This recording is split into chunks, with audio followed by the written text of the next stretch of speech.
And Section 702 of the Foreign Intelligence Surveillance Act allows government to conduct surveillance of foreigners, as the title would suggest, outside of the United States for intelligence information. Okay, that's all well and good. We like that. They get that information, they bring in this giant database, this what I call the haystack of information, and then they do queries, which is a fancy word for search.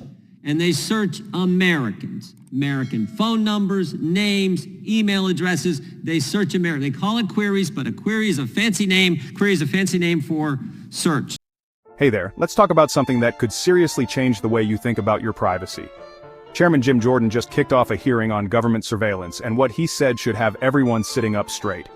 First, let's break down Section 702 of the Foreign Intelligence Surveillance Act. On paper, it's supposed to help U.S. agencies spy on foreign targets, people way outside our borders. But in practice, all that collected info gets tossed into a giant digital pile. And mixed into that pile are Americans. Names, phone numbers, emails, stuff you'd never expect to end up in a government search. 3 million times they did it in 2021. And here's the kicker. The FBI, when they did all these searches, didn't even follow their own rules. You don't have to take our word for it. The Inspector General said 278,000 times the FBI didn't even follow their rules for conducting these searches on Americans, not foreigners. Now here's where it gets wild. In just 2021, the FBI ran over 3 million searches on Americans, using that very data. That's not a typo. 3 million. And get this. The Inspector General found that more than 278,000 of those searches broke the FBI's own rules. Rules the FBI itself made. That means thousands of Americans got swept up in surveillance without a warrant, without oversight, and honestly, without a chance to push back. Jordan didn't sugarcoat it. He reminded everyone that Congress was just one vote away, from requiring a warrant for this kind of search. And let's be real, a warrant isn't some technical detail. It's the backbone of your Fourth Amendment rights. It's what stands between you and unreasonable government searches. And that protection?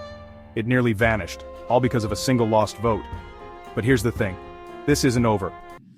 So the ranking member's right. We got 12 months from now when we get a chance to go at this issue again.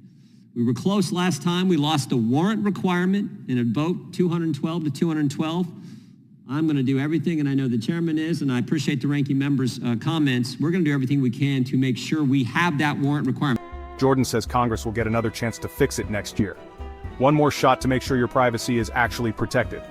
There were exceptions on the table, like imminent threats or cyber attacks, but even with those, the warrant requirement was blocked. That can't happen again. Here's the way it works in our country. If you're an American citizen and the government wants to go look at your stuff, they got to go to a separate equal branch of government and get a warrant. It's pretty simple.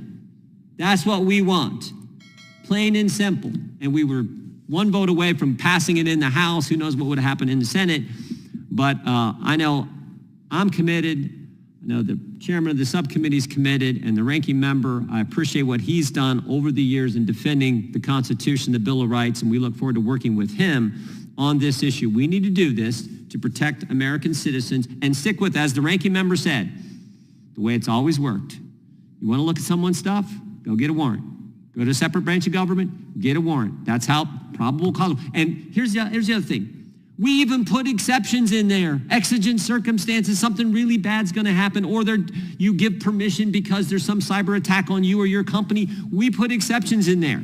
We'll put them back in again. Sometimes I thought we put too many exceptions. Look, this isn't about left or right. It's about whether you want the government rifling through your private life without your say. If you care about your rights, even just a little, now's the time to pay attention. If you found this eye-opening, hit like, subscribe, and drop your thoughts in the comments. This channel's here to break down the news that actually matters, so stick around. Until next time, stay informed and stay free.